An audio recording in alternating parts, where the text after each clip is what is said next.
रामकृष्ण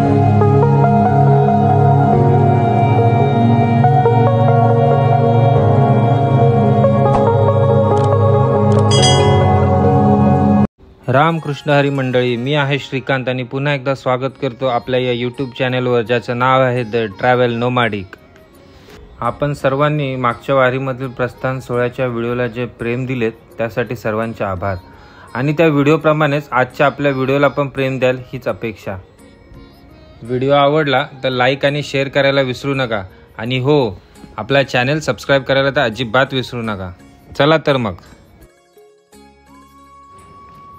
आज आपण आलोय खंडोबाची नगरी जेजुरीला. जेजुरी हे महाराष्ट्रातील एक शक्तिपीठ आहे. इथे खंडोबा विराजमान आहेत. या ठिकाणी संत ज्ञानेश्वर महाराज आणि खंडोबा यांची ऐतिहासिक व भक्तिपूर्ण भेट घडली होती असं लोककथांमधून सांगितले जाते. आषाढ महिना म्हणजे भक्तीचा सण आणि त्यातही माऊलींची दिंडी म्हणजे महाराष्ट्राच्या सांस्कृतिक ओळखीचा गाभा.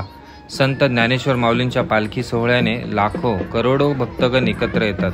टाळ मृदुंगाच्या गजरात, विठू नामाच्या जयघोषात आणि संतांच्या अभंगात ही वारी पंढरीच्या दिशेने चालत असते.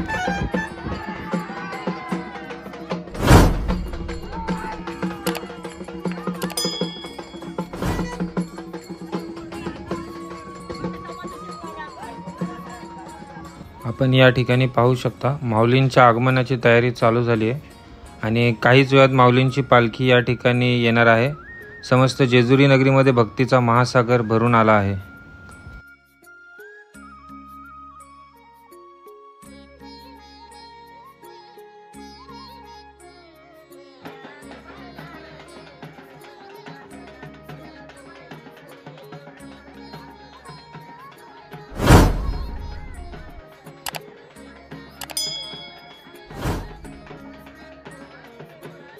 महाराष्ट्र सरकारमार्फत वारकऱ्यांच्या मनोरंजनासाठी वाटेत लोकगीतं, भारूड, पोवाडा अशा विविध कलांचे सादरीकरण केले जाते.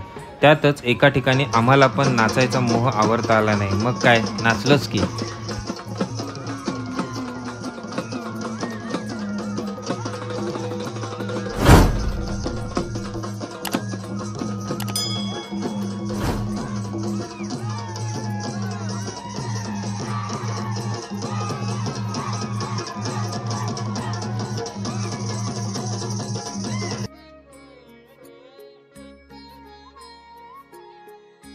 आपण या ठिकाणी पाहू शकतो ठिकठिकाणी अनेक सामाजिक संस्था, त्यांचे समाजसेवक यांच्यामार्फत फराळ आणि पाणी बॉटलचं वाटप करण्यात येते.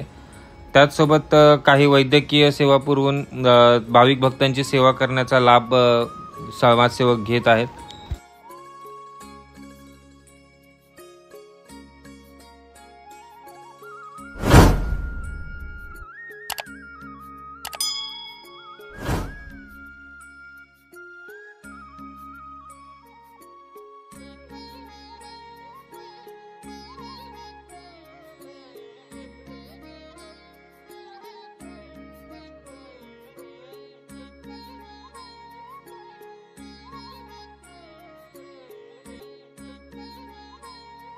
आता वाजले दुपारचे 2 आणि आपण पाहू शकता एक एक करून सर्व दिंड्या जेजुरीमध्ये यायला सुरुवात झाली आहे.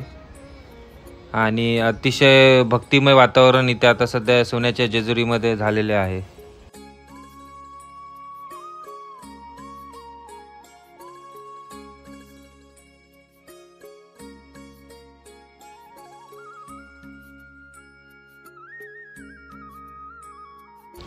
आज मी उभा आहे त्या पवित्र जागेवर जिथे माऊलींची पालखी खंडोबाच्या दर्शनासाठी जेजुरीच्या गडावर येऊन पोचते आहे.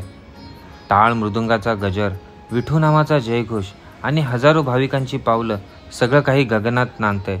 ही दिंडी म्हणजे केवळ एक प्रवास नाही, ती चालती श्रद्धा आहे, ती वाहती भक्ती आहे, ती संतांच्या विचारांची परंपरा आहे.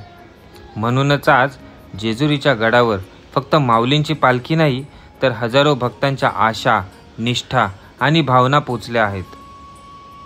सोन्याच्या भंडाऱ्यात न्हालेला हा गड म्हणतोय, ये माय माऊली तुझीच वाट पाहतोय, ये माय माऊली तुझीच वाट पाहतोय.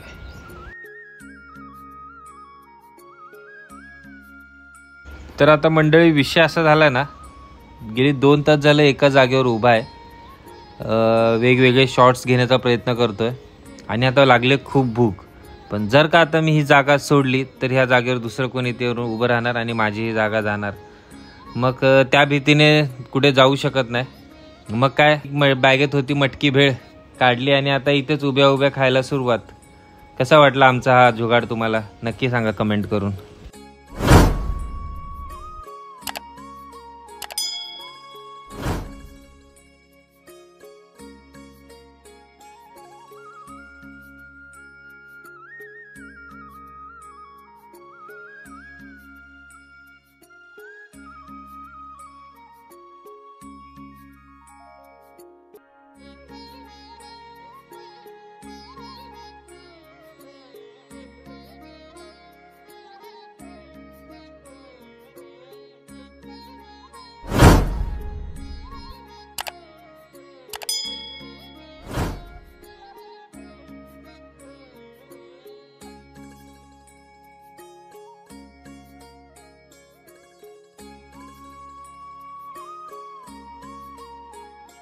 त्याचसोबत आता इथे माऊलींच्या नगरखान्याचे आगमन झाले आहे. माऊलींच्या पालखीसमोर चालणारा नगरखाना म्हणजेच एक विशिष्ट प्रकारचा वाद्यवृंद, ज्यामध्ये नगारे, ताशा आणि इतर पारंपरिक वाद्य वाजवली जातात. हे वाद्यवृंद पालखीच्या पुढे चालून वारकऱ्यांमध्ये उत्साह निर्माण करतात आणि वातावरणाला मंगलमय बनवतात. नगरखान्यापाठोपाठ माऊलींच्या अश्वाचे देखील या ठिकाणी आगमन झाले असून ते पालखी तलाकडे जाताना आपण पाहू शकता. आणि आता लवकरच माऊलींच्या पालखीचे इथे आगमन होणार आहे.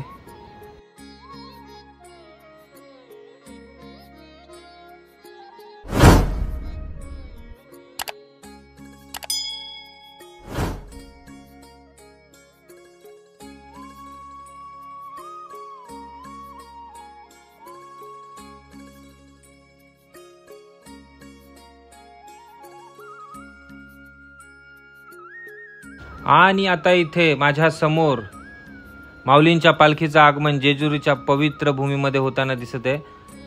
सर्व वारकरी भंडाऱ्याची उधळण करतायत. हातात टाळ, मुखात हरिनाम आणि सगळीकडे फक्त एकच रंग, भक्तीचा आणि भंडाऱ्याचा. सर्व वारकरी मंडळी भक्तीच्या रसात आणि खंडोबाच्या भंडाऱ्यात न्हालेली आहेत. पावलं थकली असतील पण चेहऱ्यावर थकवा नाही, कारण त्यांच्या मनी फक्त एकच ध्यास, पंढरीच्या विठोबाचा. दिवसभर चालून उन्हातानात वाट पार करूनही ते हसत मुखाने टाळांच्या गजरात नाचत गात पुढे चालले आहेत. हा प्रवास केवळ पंढरपूरचा नाही, हा प्रवास आहे श्रद्धेचा, भक्तीचा आणि मनामनातल्या विठोबाच्या भेटीचा.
आजचा दिवस माऊलींच्या पालखीच्या स्वागतानं आणि भक्तांच्या जयघोषाने जेजुरीच्या गडावर सोन्यासारखा उजळून गेला.